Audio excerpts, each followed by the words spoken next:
ডিপ্রেশনের কারণে আসলে মন খারাপ থাকে, পড়াশোনায় মনোযোগ আসে না, পড়তে বসতে ইচ্ছা করে না। এই স্ক্রিন অ্যাডিকশনের কারণে আসলে আমরা পড়ালেখায় বা যে কোনো কাজে কনসেন্ট্রেট করতে পারি না। টক্সিক ফ্রেন্ডস, টক্সিক রিলেশনস বা টক্সিক নেইবার্স আমাদের ডেইলি লাইফে ওভার থিঙ্কিং, টেনশন পুশ করে, নেগেটিভ চিন্তাভাবনা পুশ করে। ইনস্ট্যান্ট কোনো প্রবলেম ফেস না করলেও লং রানে একটা মারাত্মক প্রবলেম হতে পারে, ফুসফুস উইক হয়ে যেতে পারে, ক্যান্সার হতে পারে। ইমোশনের উপর কন্ট্রোল না রাখাও বা রাখতে না পারাও কিন্তু এই প্রবলেমগুলোর জন্য একটা ওয়ান অফ দ্য রিজনস।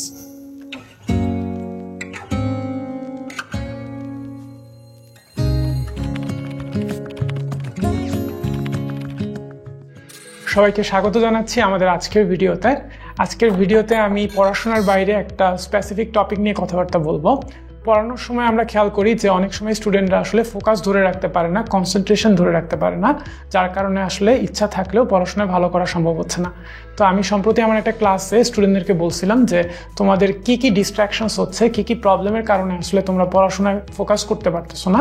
তো এই প্রবলেমগুলো খাতায় নোট করে আমাদের শিখর ফেসবুক গ্রুপে পোস্ট করবা। তো অনেক স্টুডেন্ট তাদের প্রবলেমগুলো নোট করে পোস্ট করে এবং এই প্রবলেমগুলো আমি পড়ার পরে আমার কাছে মনে হয়েছে যে অনেক স্টুডেন্টই আছে, হিউজ নাম্বার অফ স্টুডেন্টস বিভিন্ন প্রবলেমের কারণে আসলে সাফার করতেছে তাদের ডেইলি লাইফে। তো এই প্রবলেমগুলোর সলিউশনও আসলে আমাদের খোঁজা দরকার, কারণ এই প্রবলেমগুলো যখন স্টুডেন্টরা রেগুলার লাইফে ফেস করে তখন পড়াশোনাটা আসলে ঠিকঠাক করতে পারে না।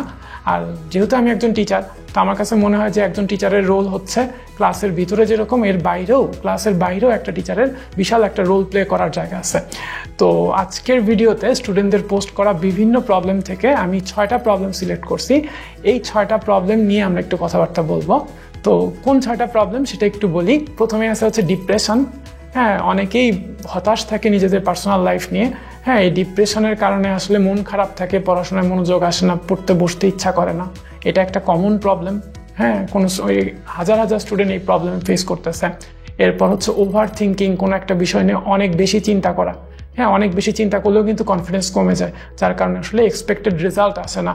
আর চিন্তা করতেই যদি তুমি তোমার সময় নষ্ট করে ফেলো তাহলে তুমি এফোর্ট দিবা কখন? এরপর হচ্ছে টেনশন, দুশ্চিন্তা, হ্যাঁ, বা নেগেটিভ চিন্তা করা।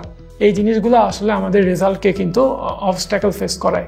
এই জিনিসগুলোর কারণেও কিন্তু আমাদের রেজাল্ট কিন্তু আশানুরূপ হয় না।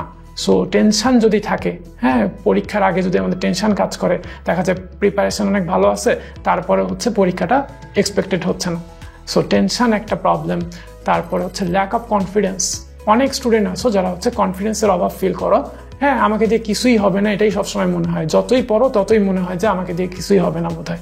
হ্যাঁ, তো এই আমাকে দিয়ে কিছু হবে না এই ভাবনাটাই আসলে তোমাকে দিয়ে কিছু করতে দিচ্ছে না। সো এইটা একটা মারাত্মক প্রবলেম আমার কাছে যেটা মনে হয়েছে। এরপরের প্রবলেমটা হচ্ছে ল্যাক অফ মোটিভেশন। হ্যাঁ, স্টুডেন্টরা আসলে মোটিভেশন পায় না পড়ালেখা করার। আছে অলসতা বা লেজিনেস। হ্যাঁ, পড়বো ঠিকই বাট ঘুম থেকে উঠতে ইচ্ছা করতেছে না। হ্যাঁ, এই কাজটা এখন করতে ইচ্ছা করতেছে না, ঘুমাইতে ইচ্ছা করতেছে। টেম্পোরারি কমফোর্ট, এটাকে প্রায়োরিটি দেওয়ার কারণে দেখা যায় যে আমাদের গোলটা আসলে অ্যাচিভ করা কষ্টসাধ্য হয়ে যাচ্ছে। সো এই 6টা প্রবলেম আমি আজকে ভিডিওতে আলোচনা করব। তো এই 6টা প্রবলেম কেন সিলেক্ট করলাম আজকের ভিডিওর জন্য সেটা একটু বলি। কারণ আমার কাছে মনে হয়েছে যে এই 6টা প্রবলেমের রিজনসগুলা হ্যাঁ কোয়াইট সিমিলার, এবং এই 6টা প্রবলেম ওভারকাম করার জন্য যে সলিউশনগুলো আমি সাজেস্ট করব সেই সলিউশনসগুলো কোয়াইট সিমিলার।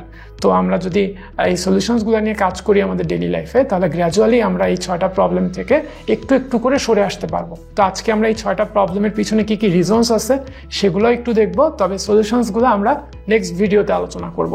আর বাকি যে প্রবলেমগুলো স্টুডেন্টদের আছে, যেটা ফেসবুক গ্রুপের মাধ্যমে আমাকে জানানো হয়েছে, সেই প্রবলেমগুলো নিয়েও পরবর্তীতে আরও ভিডিও আসবে। এখন এই প্রবলেমগুলোর জন্য আমি বেশ কিছু কারণ ফাইন্ড আউট করছি।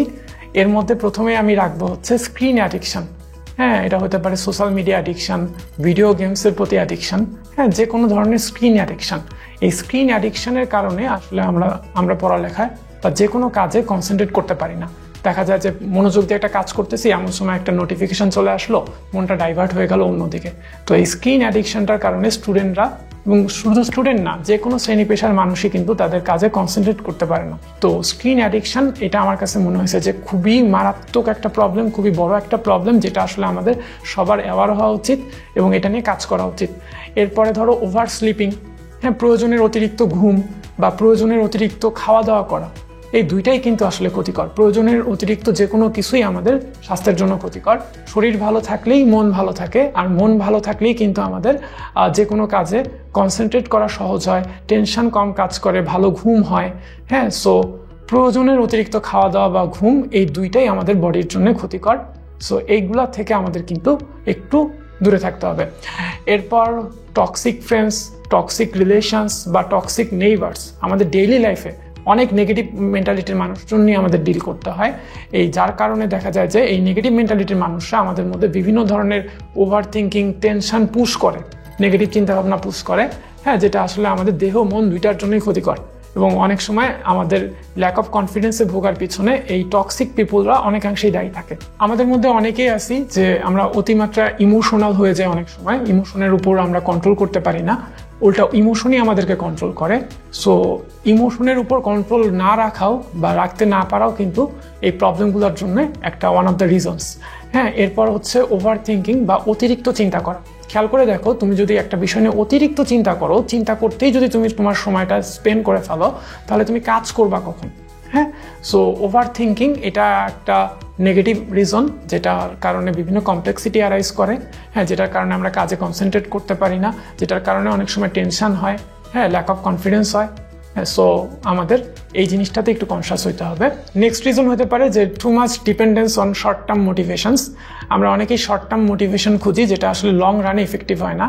শর্ট টার্ম মোটিভেশনের কারণে আমরা মোটিভেটেড হয়ে কোনো একটা কাজ শুরু করি, বা শুরু করার কিছুক্ষণের মধ্যে হয়তো আমাদের মোটিভেশনটা হারায় ফেলি, এবং কাজটা শেষ করতে না পারার ব্যর্থতার কারণে আমরা একটা ডিপ্রেশনে পড়ে যাই, টেনশনে পড়ে যাই, হ্যাঁ, ল্যাক অফ কনফিডেন্স ফিল করতে থাকি। আরেকটা কারণ যেটা আমার কাছে মনে হয় খুবই ইম্পর্টেন্ট, সেটা হলো ল্যাক অফ ফিজিক্যাল অ্যাক্টিভিটি। আমরা ডেইলি লাইফে এতই ব্যস্ত থাকি যে আসলে ফিজিক্যাল অ্যাক্টিভিটিস করার সময় আসলে আমরা পাই না। যারা পড়াশোনা করে সারাদিন চেয়ারে বসে পড়াশোনা করে, যারা ডেস্ক জব করে সারাদিন চেয়ারে বসে ডেস্ক জব করে, এনাফ ফিজিক্যাল অ্যাক্টিভিটির অভাবে মানুষজন বিভিন্ন কমপ্লেক্সিটিতে ভোগে। বলা হয় যে sitting is the new smoking. স্মোকিংয়ের কারণে যেমন ইনস্ট্যান্ট কোনো প্রবলেম ফেস না করলেও লং রানে একটা মারাত্মক প্রবলেম হতে পারে, ফুসফুস উইক হয়ে যেতে পারে, ক্যান্সার হতে পারে। একইভাবে দীর্ঘ সময় বসে থাকার কারণে, হ্যাঁ, ইনস্ট্যান্ট হয়তো আমরা বুঝতে পারি না যে কি প্রবলেম হচ্ছে, বাট লং রানে দেখা যায় যে বিভিন্ন ফিজিক্যাল কমপ্লেক্সিটির কারণ হচ্ছে এই দীর্ঘ সময় বসে থাকা। এই সমস্ত কারণে আমাদের শরীর ভালো থাকে না, শরীর ভালো না থাকলে মন ভালো থাকে না। তো বডি এবং মাইন্ড এই দুটা তো একটা আরেকটার সাথে রিলেটেড। হ্যাঁ, যখন তুমি ফিজিক্যাল অ্যাক্টিভিটিস করবা তখন তোমার শরীর সচল থাকবে, বডি ফিট থাকবে। বডি ভালো থাকলে কনসিকুয়েন্স হিসেবে তোমার মন ভালো থাকবে। যখন মন ভালো থাকবে তখন তোমার ডিপ্রেশন থেকে তুমি ডিপ্রেশন কাটায় ওঠা তোমার জন্য অনেক সহজ হবে। মন সতেজ থাকবে, মন হ্যাপি থাকবে। আরও অনেক রিজন থাকতে পারে, বাট এই কয়টা রিজন আমার কাছে মনে হয়েছে যে এই 6টা প্রবলেমের জন্য স্পেসিফিকভাবে রেসপন্সিবল। তো আজকের ভিডিওতে আমরা এই 6টা প্রবলেম এবং এই 6টা প্রবলেমের পিছনে কি কি কারণ থাকতে পারে সেটা আলোচনা করলাম। এবার এই প্রবলেমগুলো থেকে আমরা কিভাবে বের হয়ে আসবো সেটা নিয়ে আলোচনা করবো আমরা নেক্সট ভিডিওতে। মনে রাখবা যে এই প্রবলেমগুলো থেকে কিন্তু তুমি আমার ভিডিও দেখে ওভারনাইট যে সলিউশন পেয়ে যাবা, একদিনের মধ্যে ভিডিও দেখার সাথে সাথেই সলভ হয়ে যাবে প্রবলেমগুলো, এরকমটা না। এটা একটা গ্র্যাজুয়াল প্রসেস, এটা একটা লং টার্ম প্রসেস। তুমি যদি আমার দেখানো প্রসেসগুলা তোমাদের ডেইলি লাইফে ফলো করো, হ্যাঁ, একটু একটু করে তুমি এই প্রবলেমগুলো থেকে সরে আসতে পারতেছো এবং আলটিমেটলি একটা হ্যাপি লাইফ, একটা সাকসেসফুল লাইফ তুমি লিড করতে পারতেছো। সো এই সলিউশনসগুলো নিয়ে দেখা হবে নেক্সট ভিডিওতে।